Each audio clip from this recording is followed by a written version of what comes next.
5 октября 1920 года в Актубинской области.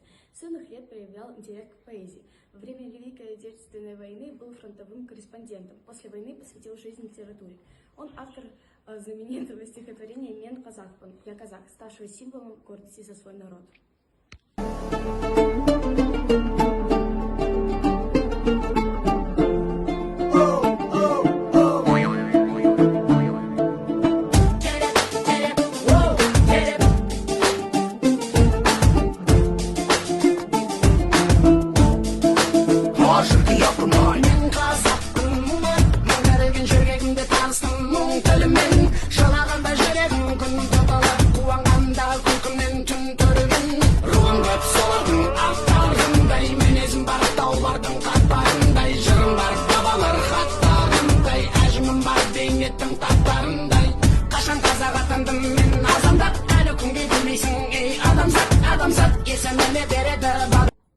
Мен қазақпын, мың өліп, мың тірілген.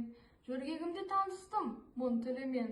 Жылағанда жүрегім, күн тұтылып, қуанғанда күлкімнен түн түрілген. Мен қазақпын, ажалсыз анамын мен, құрсағыма сыйдарам даланы мен. Так сәбидің бесікте өлдеген, дәуірлермен құрдаспын данамын мен. Руым көп солардың атарындай, менезім бар таулардың қатпырындай, әнжірім бар бабалар хатырындай, әжежім бар бейнетін таптырындай. Мен қазақпын, бекпін, байтақ елмін, қайта тудым өмірге, қайта келдім. Мен онда бір тірілдім мінге өлмеске, айта бергім келеді, айта бергім.